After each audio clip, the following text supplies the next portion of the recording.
Exactement, c'est surtout, alors les gens, ils sont vous avez 100 abonnés, voilà, je fais l'histoire de Jordan Alex. Mais avant de faire l'histoire de Jordan Alex, je vais raconter une petite histoire qui s'appelle Il. C'est c'est une légende, enfin, c'est un film de fait réel, alors. Expatrié depuis peu en Roumanie, Clémentine et Lucia vivent dans une banlieue de Bucarest. Un soir, le couple est réveillé par des bruits au rez-de-chaussée. Lucia descendit et retrouve la télévision allumée, la voiture disparue. Je ne cesse de sonner. Le cauchemar ne fut que commencé. Car, voilà, je vais raconter l'histoire que vous connaissez tous, que je vais raconter tous depuis très longtemps, l'histoire de Jordan et Alex. C'est une histoire très longue. Moi, je vais lire. Ah, c'est dur. Alors, on va tout de suite dire ça, les gens. Alors, violence conjugale affamée et torturée par sa petite amie Alex ose enfin parler. Alex a subi un véritable enfer pendant 6 mois. Victime de violences conjugales, il a été frappé, affamé et ébouillanté par sa compagne. Le jeune homme s'est livré dans une vidéo qu'on avait réalisée par la BBC. Alex Kill, 23 ans, et Jordan Worth, 22 ans. Ils se sont rencontrés au lycée en juin 2012. Pendant 2 ans, les amoureux ont filé de parfaits amour. Toutefois, tout a basculé lorsque Alex a fêté son 10e anniversaire. En effet, jalouse d'une invitée, sa petite amie la, l'a violemment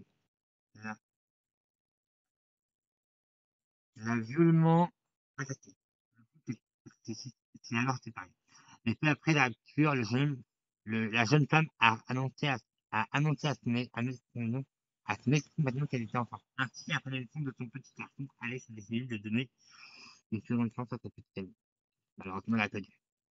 Un homme battu. Le jeune Britannique va alors subir des violences conjugales pendant 6 longues années. Torturé. Cela lui a fait vivre un véritable enfer. La jeune femme l'a également affamé. Elle ne l'autorisait qu'à manger tout à fait.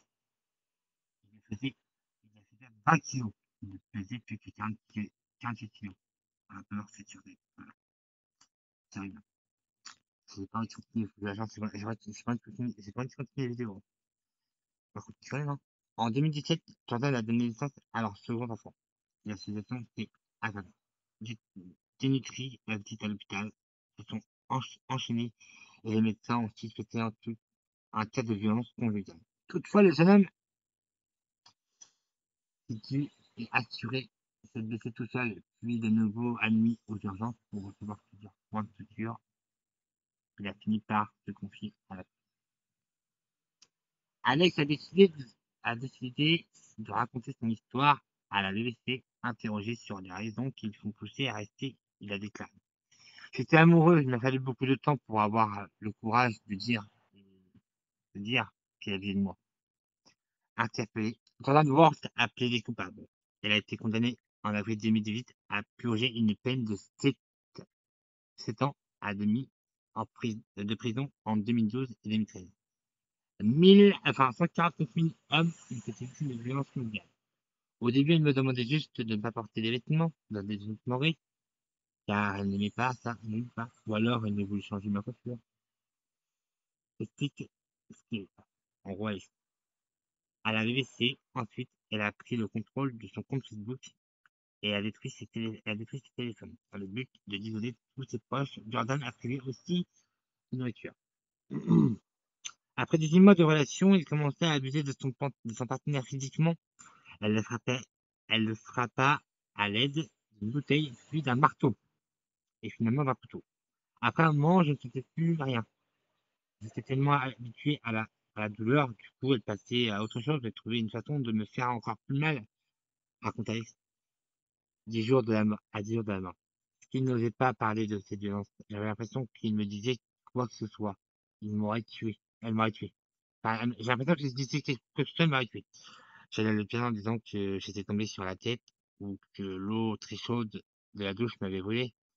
Tout s'est arrêté en 2018. Lorsque la police répond à l'appel de leurs voisins, l'initialisant Alice ne dit rien, mais lors d'une seconde visite, c'est un état critique. Il revêt tout l'argent présent sur place.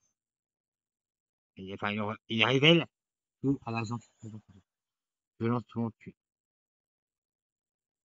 De nombreux facteurs peuvent réduire aussi silence, les victimes des violences domestiques, la honte et la culpabilité sont des barrières importantes à la prise de parole. Mais même lorsque les victimes s'expriment, elles recueillent au premier lieu des doutes des, de leur interlocuteur. Révèle le Figaro selon The National Domestic Violence All-Till. Un centre américain, les hommes ne portent pas plainte contre leurs femmes en réalité, enfin comme les femmes.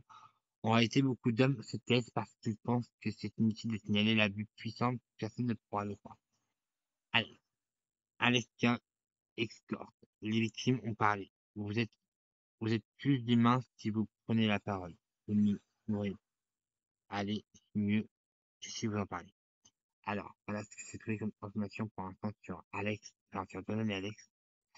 C'est une histoire vraiment horrible. Mais je sais que des fois, en fait, Alex, enfin, Jordan avait versé de l'eau bouillante sur Alex. Mais vraiment, vraiment bouillante, hein, pour le brûler, en gros. Alex disait toujours, il disait toujours, oui, non, c'est pas ma femme qui m'a tapé, c'est moi, je me suis fait mal moi-même, ou voilà, tout. Jusqu'au moment où un agent de police très sérieux, pour Alex Sapper, lui dit, Alex, sérieusement, totalement, qui vous a fait ça? Alex a fondu en larmes en disant, Jordan. Jordan, il a fait ça. Mais en fait, on sait pourquoi Alex s'est substitué, même si c'est ça. Vous savez, Jordan s'est mis enceinte 2 fois. Il avait peur que si il quittait Jordan, Jordan allait s'en prendre aux enfants. Donc, c'est pour ça qu'il a fait avec elle. Jordan a assumé avoir fait du mal à Alex, a été en prison. Et comme par hasard, après, bah, s'est mis en couple avec un mec. Donc, les mecs qui sont battus pour votre meuf, par votre meuf, ces mecs qui sont battus par votre meuf, ne vous laissez pas faire. Parlez-en. Parlez-en à votre entourage. Ne vous laissez pas dominer par votre meuf. Si les mecs vous faites taper par votre meuf, ou les meufs qui tapent un mec, enfin, si les mecs tapent sa meuf ou les meufs tapent un mec, n'hésitez pas, parlez-en aux gens, parlez-en à votre entourage, parlez-en à vos amis, parlez-en à votre famille. Et même si c'est un pire, parlez-en directement à la police, à la police. Ne laissez pas votre vie se faire détruire par une fille ou par un mec. Allez voir les flics, parlez-en à votre entourage, vos amis, à votre famille, les flics directement. Moi, j'ai ça pour vous, hein. Moi, j'ai pas subi cette histoire. J'ai pas subi de choses comme ça, mais c'est ça pour les filles qui se combattent par leur compagne, ou les mecs qui se combattent par leur compagne. Personnellement, c'est ce que je veux dire. Moi, c'est pour vous le dire. Après, si j'ai vu ça, bah, faut en parler. Faut pas rester à la faire. Donc, voilà, les gens. La vidéo de 200 abonnés, bah, comme a été prévu, voilà, c'était là. Donc, voilà. Donc, si vous aimez ma vidéo, n'hésitez pas à la liker, à mettre des commentaires et surtout à vous abonner. Allez, peace to ciao. Et portez-vous bien.